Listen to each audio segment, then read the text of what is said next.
And so we're excited for the rest of the conversation over the next 2 days. We think it's vitally important to remember these historic decisions that we made 50 years ago to keep public lands in public hands, the people who have contributed to those decisions, the places that have been impacted, the institutions like the Department of the Interior and the federal agencies and this law school that have helped to sustain that work. And we know that we have many modern challenges in front of us as we look to the future. So thanks to all of you for helping us to drive that conversation forward. With that, I'd like to welcome Professor Sarah Krakoff, the Moses Lasky Professor of Law here at Colorado Law School, and also the former Deputy Solicitor of the Department of the Interior for Parks and Wildlife. Professor Krakoff.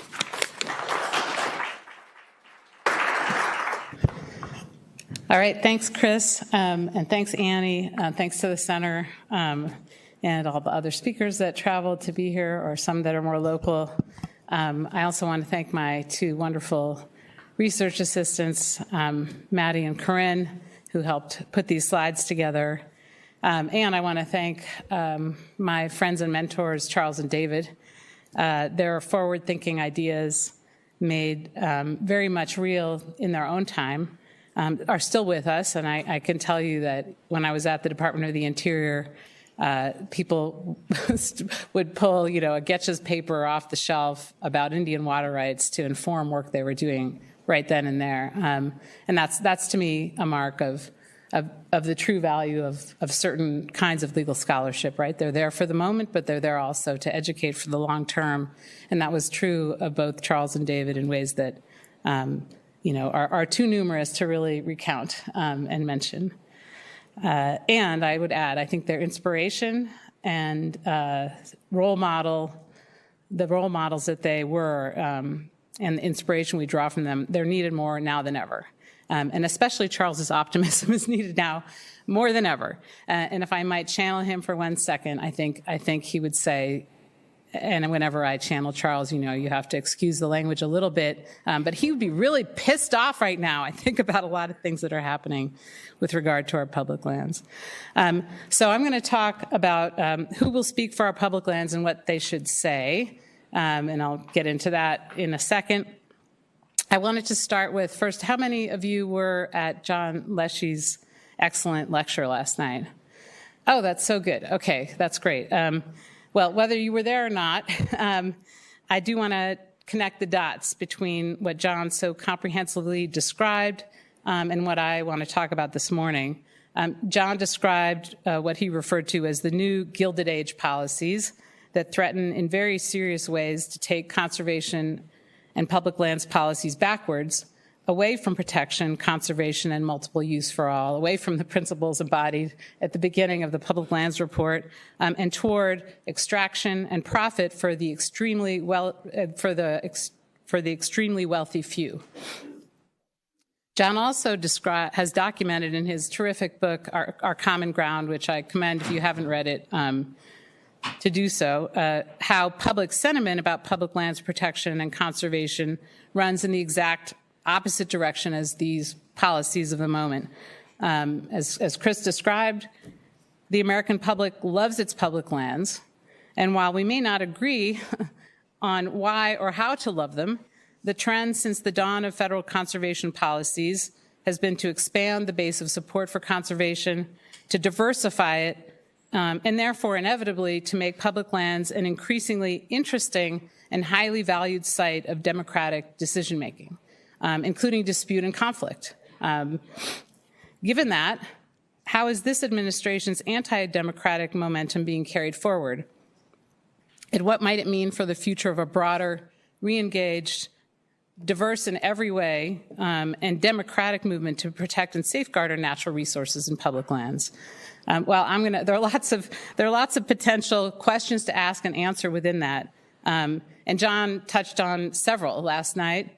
And I'm going to explore them this morning in the context of some of the recent actions the administration has taken on our public lands pursuant to the President's Executive Order 14253, Restoring Truth and Sanity to American History, which was issued last March. In this executive order, the President ordered this. It sounds good. I'm all for truth and sanity. I'm sure most of us are. But But, you know, it's always everything a contest, of course, about every word. So in the executive order, the president ordered the Secretary of the Interior, Secretary Burgum, who, you know, runs the federal department that is in charge of most of the roughly 1/3 of the nation's public lands, not, as many of you know, the forest reserves. But the president ordered the Secretary of the Interior to determine whether, quote, public monuments, memorials, statues, markers, or similar properties within the Department of the Interior's jurisdiction have been removed or changed to perpetuate a false reconstruction of American history, inappropriately minimize the value of certain historical events or figures, or include any other improper partisan ideology. So that's what the EO asked for. Let's restore truth and sanity. In response, the Secretary of the Interior issued a memo. This is how things work in the federal government. You know, it's sort of tiered, although I hesitate. I don't really know how things work in the federal government anymore. It's changing every second. It's an exciting time. The Secretary of the Interior issued a memo directing all of the land management bureaus, so the National Park Service, the Bureau of Land Management, Fish and Wildlife Service, and the Bureau of Reclamation to conduct an inventory of these actions that might be inconsistent with the executive order, and then also, quote, to take action to ensure that all public monuments, memorials, statues, markers, or similar properties within the Department of the Interior's jurisdiction do not contain descriptions, depictions, or other content that inappropriately disparage Americans past or living, including persons living in colonial times, and instead focus on the greatness of the achievements and progress of the American people, or with respect to natural features, the beauty, abundance, and grandeur of the American landscape. The Secretary's order also asked the land management agencies to recruit the public to act as informants for this project. The National Park Service, BLM, et cetera, all the bureaus were instructed to post signs with the following call for feedback. Please let us know if you have identified any of the park areas, et cetera, that need repair. I wonder how many. I was like, okay, we could do that. Or any services that need improvement. Check. Hard to do now, of course, that all the federal employees are furloughed and the ones remaining aren't getting paid. Any signs or other information that are either negative about the past or living Americans, or that fail to emphasize the beauty, grandeur, and abundance of landscapes and other natural features. So the public was invited to respond and comment. And so the project of restoring truth and sanity is presumably ongoing, if not perpetual, but I did want to give you a tour through the actions taken so far to remove signs and information. And they tend to fall in the following categories: histories and cultures of Native Americans, information about climate change or other human-caused environmental damage, information about the history of American slavery or the civil rights movement. Those are the three categories that seem to be reflected in the Department of the Interior's response to the executive order. So now just a quick review of some of the signs and information that have been removed. So at Muir Woods National Monument, the National Park Service removed additions to an exhibit that had been aimed at telling a more complete history of Muir Woods. The exhibit was a timeline, and the timeline sign is still there, but the exhibit included sort of this under construction sign that noted that history is under construction, and we're adding to the timeline. And so in response to the EO and the Secretary's order, the proposed additions have been removed from the timeline. And so those entries, which you cannot see anymore at Muir Woods itself, I'll just share with you what was removed in the name of truth and sanity. So this quote: before European contact, 20,000 Coast Miwok and Southern Pomo people living at 850 sites tend the lands of what is now Marin County and Southern Sonoma County. Their prescribed burns care for the forest and their essential needs. Apparently that detracted from the greatness of America. And then another note about the Native people who had been where Muir Woods now is in Marin County. Congress removes 1861. Congress removes Indian title to almost all lands in California. This action strips Coast Miwok people of title to their ancestral lands, of which Muir Woods is a part. The deleted text also included the following line: about women's contributions. Quote, 1904, the California Club, an elite women's club, launches the first campaign to save Sequoia Canyon, which is now Muir Woods. And if you're scratching your heads like, well, does that make you feel insane to hear that? Well, that was the decision made by the Park Service. And then there were also a couple of sentences about the discriminatory comments and affiliations of some of the early conservation leaders, including John Muir and Gifford Pinchot. These are all, historically documented. It's never fun to hear about these associations of people we otherwise admire, but they are part of history. So those were also removed from the timeline. After the exhibit was removed, one of the Park Service employees who had been involved in creating it made the following comment. One of the most underrated aspects of the National Park Service is that we are the largest federal institution tasked with telling American history. That includes good history, bad history, boring history, ugly history. It's all history. This employee no longer works at the National Park Service. And here's another removal in response to the secretarial order at Fort Pulaski National Monument in Georgia. A reproduction of this very famous photograph of the back of a formerly enslaved man was removed. The man, known by the names of Peter or Gordon, had escaped from slavery, and the photo was taken at a medical exam in 1863 in Baton Rouge after the city fell to Union forces during the Civil War. And the photo played an important role in rallying, opposition to slavery and the cause of the ending slavery through the Civil War. Of course, his back is marked by welts and scars of multiple whippings, and informed the education and activism around that time. And again, I know this is it's not that, as the former NPS employee said, this isn't always fun, it's not pleasant, but history is often not fun and unpleasant. But that doesn't make it untrue, and I think for most of us, it doesn't make us feel particularly crazy to confront the truth of the past associated with our public lands. At Acadia National Park in Maine, 10 educational signs about climate change, Acadia's history, and Indigenous history were removed from two of the most popular locations in the park. One of the removed signs included the following content. Quote, Wabanaki people have long held this mountain, Wapuak, White Mountain of the First Light, as a significant place. Today, visitors from everywhere find meaning on the mountain. Over the last few centuries, generations of people have made the journey, and many more will follow. So that's no longer there. I'm doing this didactic service for you of reading the content that you can no longer find at your national parks.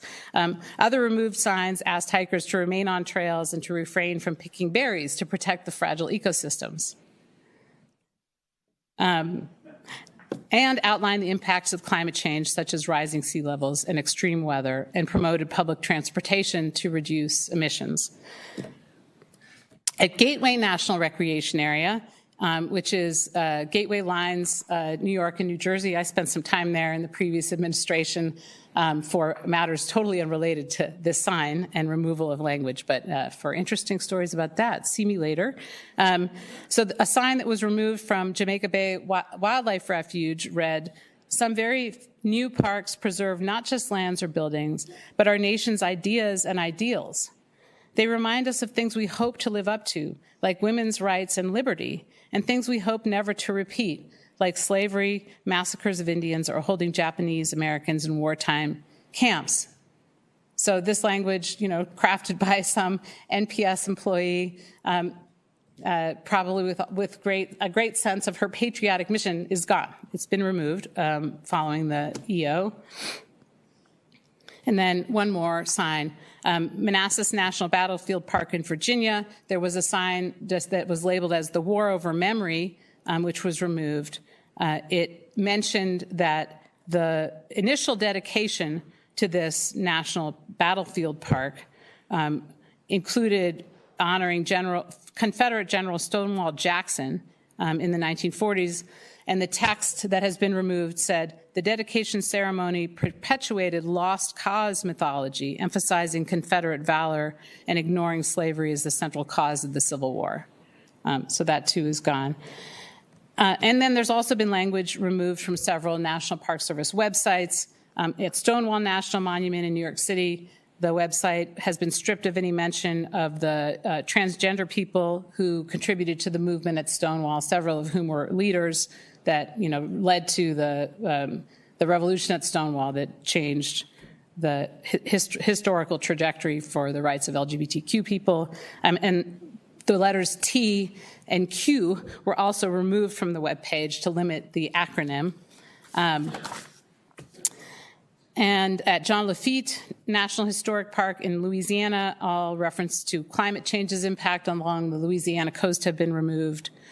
And at Lowell National Historic Park, an NPS webpage that discussed the site's importance during the Industrial Revolution, including, referencing the start of sort of, the dramatic increase in the burning of fossil fuels, has been removed from the park site. And now I'm just going to quickly, so those are all the documented removals that my wonderful RAs and I have been able to find with the help of others like NPCA who are doing this work and gathering and putting it all online. This is just a quick tour through some of the sites that have been flagged by the bureaus. Again, it's mainly the Park Service. I know that's only one of our federal land bureaus, but they're America's storytellers, so not surprisingly, they have a lot of the signage and information that has been affected by this executive order. So Great Smoky Mountains National Park, their descriptions of the threats from air pollution and possible harm to plants and animals have been tagged for potential removal. At Sitka National Historic Park in Alaska, information about the removal and forced assimilation of Alaska Natives has been flagged. At Castillo de San Marcos, a panel about imprisonment of the Plains Indians at Fort Marion has been flagged for possible review and removal. At Independence National Historic Site, a sign about the history of slavery that included the names and information about the individuals who were enslaved by President Washington and his family has been flagged for potential removal. At Harper's Ferry, an exhibit and display about slavery and racial discrimination has been flagged also at Harper's Ferry, of course, which is the site of, John Brown's rebellion and eventual, he was killed at Harper's Ferry. I'm really curious to see how they tell the story of Harper's Ferry without mentioning the horrors of slavery. And at Cape Hatteras, they are considering removing signs about clean air and human-caused pollution and rising sea levels.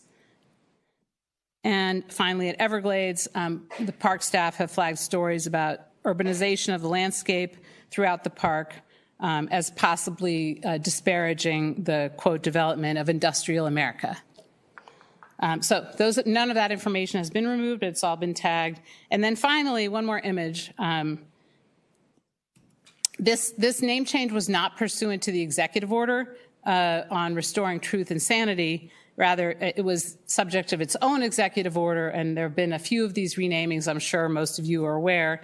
This mountain, for a long time known as Denali, has now been renamed as Mount McKinley. This was an action that was not asked for or welcomed by Alaskans. Apparently, they opposed the renaming of Denali, and they opposed the reversion to McKinley by about 2-1 in Alaska, which is interesting. And I think maybe I'll just put that slide back up. It's nice to look at Denali. If you're bored by what I'm saying, just look at Denali. It's interesting because again, it's anti-democratic here. A lot of these actions are anti-democratic. And so, we want to ask ourselves, what's going on here? What is being achieved by this? And what, if anything, should we make of it? And I think it's important to ask the question you may be asking yourselves, is it important? Is it important relative to the actions that John Lasky described last night that seem to potentially have much more dramatic, physical, sort of far-reaching and enduring effects on our public lands and possibly the conservation movement. But I do want to tie them together.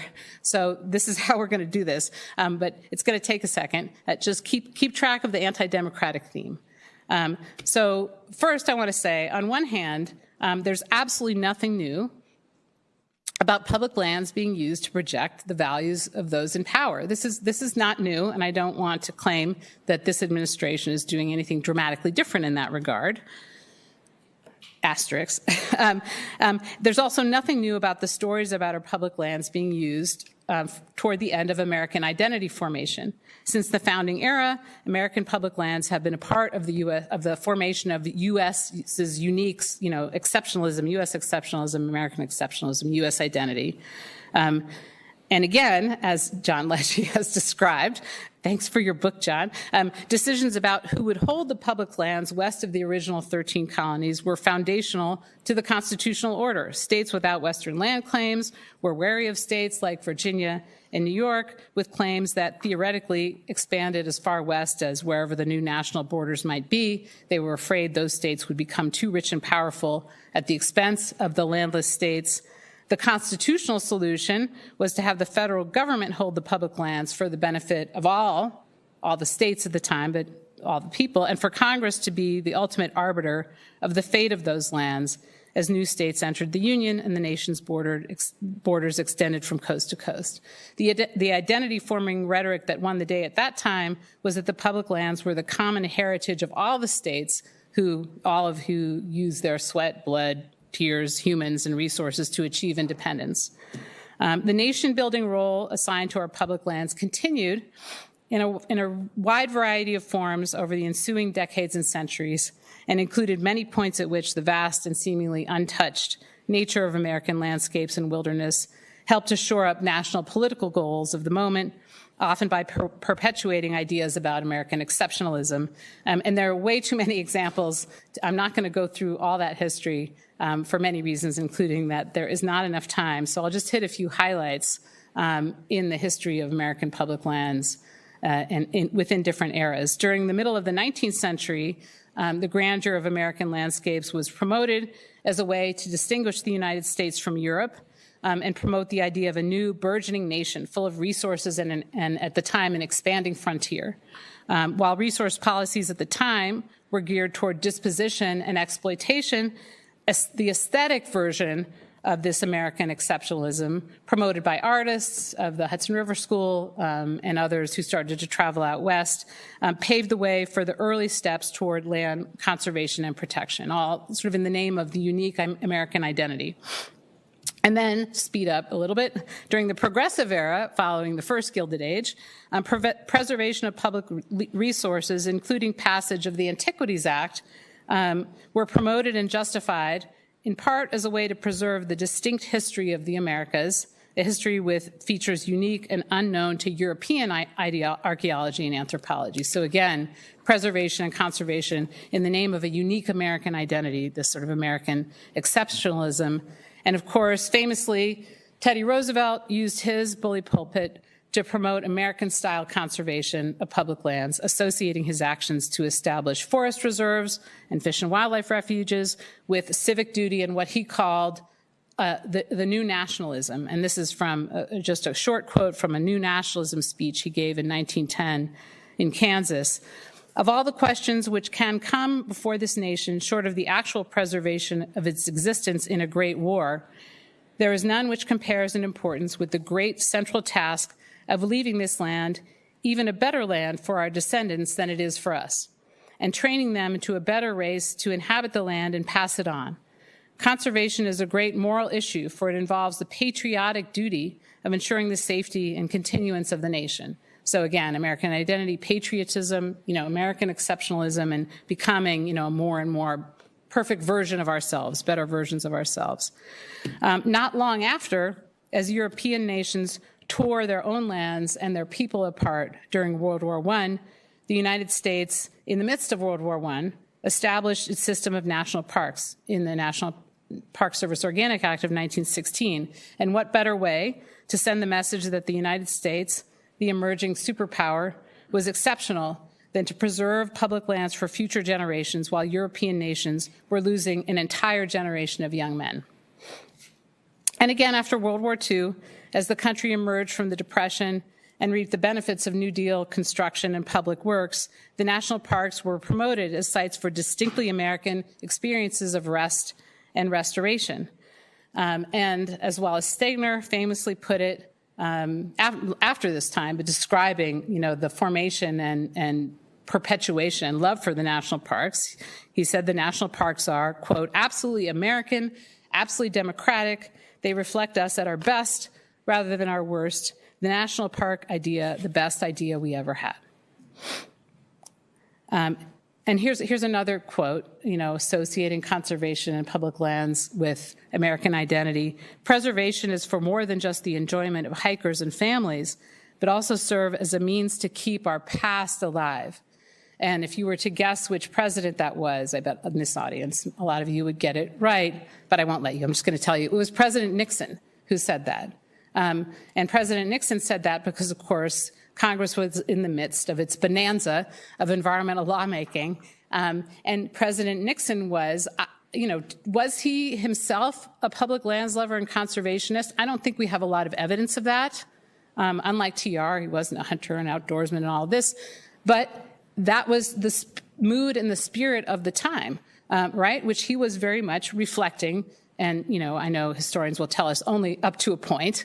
Nonetheless, these are the words of President Nixon, right? Bipartisan support for the idea of conservation and the idea also of public lands as a means of keeping our past alive. So on one hand, we could say that this is just something that comes with the prerogative, what the current administration is doing, of an administration to use public lands to communicate its message about American identity and values. But, a couple points to reflect a little bit on the past moments of conservation and identity creation and formation and what's happening now. First, unified ideas about American identity have always masked longstanding and potentially volatile differences, and singular narratives that admit of no flaws, no cracks, no periods of abuse or exploitation perpetuate those rifts while attempting to submerge them, push them underground. For each national story promoting conservation as a way to promote American identity and exceptionalism, there was, of course, a dark side. The elimination of Native peoples from their homelands to create the vast public lands that were then conserved, the exclusion of African Americans during the Jim Crow era and for much too long afterwards from being able to access our public lands, and the promotion of certain kinds of conservation for the few at the expense of the many, including poor and low-income people of all races and ethnicities, whose livelihoods were often initially impaired by conservation strategies. The democracy-promoting cure for these darker aspects of conservation and identity formation seemed to be underway. They seem to be underway, in the big picture, with some steps backward and so forth. But in the big picture, the democracy-promoting cure seemed to be underway.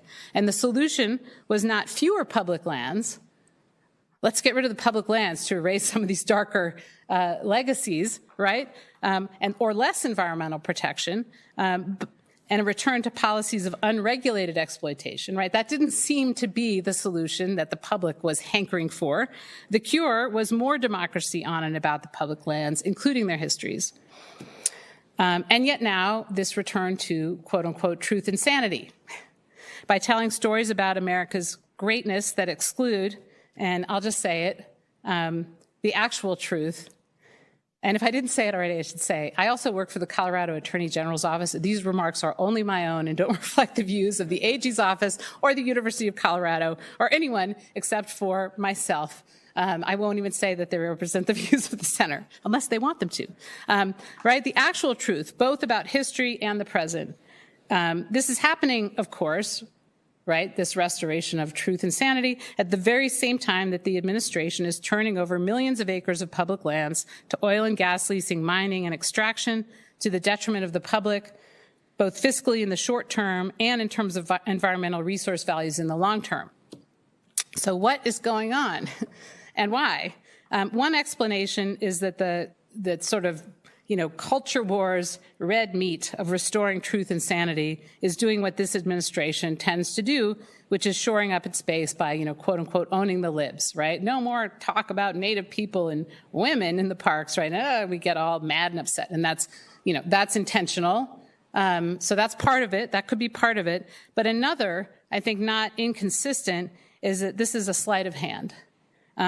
So sort of look over here at the restoration of truth and sanity and the removal of the wokeification of public lands. Look at all this we're doing to restore greatness. So we, all of us, the American public, are not paying attention over here, where we are handing over billions of dollars of profit in public lands to our oligarch friends and donors, which serves a very, very tiny slice of the American public.